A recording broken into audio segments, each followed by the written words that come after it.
Makeup artist হওয়া আজকাল অনেকেরই স্বপ্ন, কিন্তু মেকআপ আর্টিস্ট হওয়ার জন্যে যে রাস্তাটা দিয়ে যেতে হয় সেটা হয়তো অনেকেরই জানা নেই।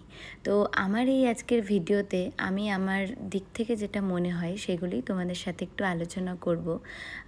আমার এই পুরো ক্লাস জার্নিতে কি কি করানো হয় বা কি কি হতে পারে সেগুলো নিয়ে গল্প করব। তো প্রথম থেকেই শুরু করছি যে একটা ভিডিওতে যদিও বা সব দেখানো সম্ভব নয়, তাও চেষ্টা করলাম। তো প্রথমেই আমাদের থাকে একদিন ইন্ট্রোডাকশন ডে, যেদিন আমরা একে অপরের সাথে পরিচিতি করি, অ্যাডমিশন কমপ্লিট করি, সব প্রসেসগুলো রেডি করি। আর তারপরেই হয়ে যায় প্রোডাক্ট নলেজ ক্লাস। প্রোডাক্ট নলেজের পরেই আমরা শাড়ি ড্রাপিং, হেয়ার স্টাইল, এরকম ছোটো ছোটো অনেক ক্লাসগুলি থাকে, সেগুলো আমরা সব কমপ্লিট করি।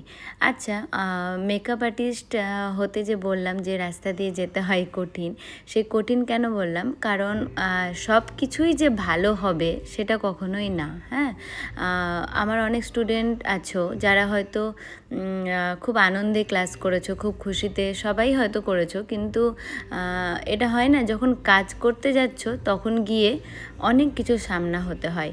তো আমি এটাই বলতে চাইছি যে শুধু তোমাদের হয় না, আমাদেরও হয়। হ্যাঁ, তো আমার থেকে যারা সিনিয়র, আমাদের যারা টিচার, তাদেরও হয়, ওনাদেরও হয়।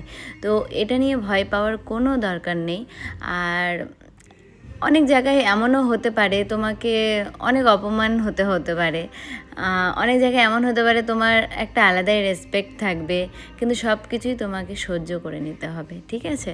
তো এগুলোতে না একদম ভয় পাবে না। আমার বারবার বলার একটাই কারণ যে এমন না যে আমি কাউকে মেকআপ আর্টিস্ট হতে বাধা দিচ্ছি, আমি এটা বলতে চাই যে খুব স্ট্রং হয়ে নেমো। হ্যাঁ, মানে যারা খুব নরম মনের তারা একটু সময় নিও। হ্যাঁ, কিন্তু অবশ্যই কাজ শিখে রাখো, শেখা তো অবশ্যই দরকার, কিন্তু আগে স্ট্রং হও, তারপরেই কাজে, যে কোনো কাজে যাবে।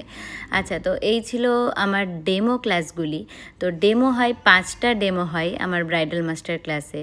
তো সেখানে ওয়াটারপ্রুফ, ইয়ার ব্রাশ, এইচডি, আলট্রা এইচডি আর একটা বেসিক প্রোডাক্ট দিয়ে দেখানো হয়, মানে নন এইচডি বলতে পারো। তো এরকম 5টা ডেমো থাকে, 5 রকম হেয়ারস্টাইল থাকে, আর একদিন তো হেয়ারস্টাইল ক্লাস এক্সট্রা হলোই দেখলে, সেটার প্র্যাকটিস থাকে, আই মেকআপ থাকে, কলকা ক্লাস, সেলফ মেকআপ, নিজের ওপর কীভাবে মেকআপ করবে। আর সবথেকে ইম্পর্টেন্ট ডে হচ্ছে যেটা স্টুডেন্টসদের প্র্যাকটিস ডে।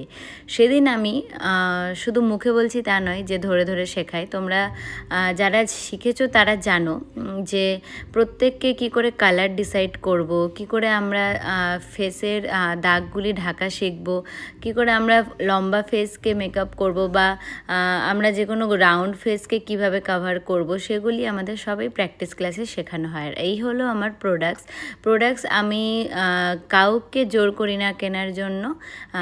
স্টুডেন্ট যদি চায় অবশ্যই আমার কাছ থেকে নিতে পারে, আর যদি না চায় বাইরে থেকেও নিতে পারে। আমি সবাইকে লিস্ট করে দিই যে মানে বাজেট অনুযায়ী, যে যার যেরকম বাজেট সেই হিসাবে আমি লিস্ট করে দিই যে কি কি নিতে হবে, কি কি দরকার। আর এটাও বলে দিই যে তুমি যদি একদম কোমর বেঁধে মাঠে নামতে চাও তাহলে সব প্রোডাক্ট নিতেই হবে।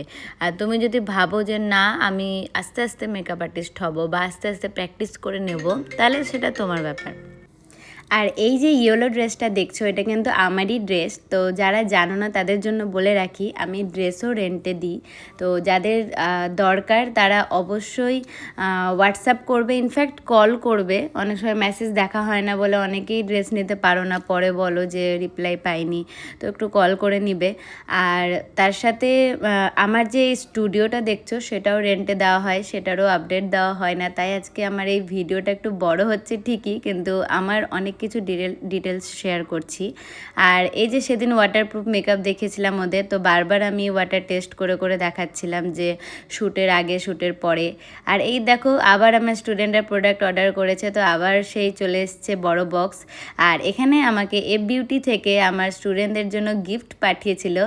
আর খুবই খুশি ওরা, মানে ওরা ক্লাসে সঠিক উত্তর দিয়েছিল কিছু কিছু কোয়েশ্চেনের, সেটার জন্য তারা গিফট পেয়ে গেছে। তো আমি এরকম কোয়েশ্চেন অ্যান্সার রাউন্ড রাউন্ডও রাখি, খুব মজা হয়, খুব ভালোভাবে ক্লাসগুলো হয়। আর এটা ছিল লাস্ট ডেমো, তো সব ডেমোগুলোই আশা করি শেয়ার করলাম। আর এই যে হচ্ছে শ্যুট, এই শ্যুটের টাইমে খুবই টেনশনে থাকি, আমার মুখ দেখে হয়তো বুঝতে পারছো যে মানে কিভাবে কি হবে। আর এই যে এসেছিল এখানে একজন দাদা, অঙ্কুর দা, খুবই ভালো ড্রেস নিয়ে, তো ড্রেসটা ভীষণ ভালো ছিল। আর এই তো এখন ডেমো হয়ে গেছে, এবার আমাদের এক্সাম ডে আমি একদমই এমন না যে বসে থাকি, প্রত্যেকের কাছে গিয়ে সবার কি অসুবিধা না আসে, হ্যাঁ তবে আমি চেষ্টা করি সবাই যেন নিজের হাতে কাজ করে। আর বিশ্বাস করো ক্লাসটা শেষ হয়ে যাওয়ার পর মন খারাপ করে, দেখাই না হয়তো বাট করে।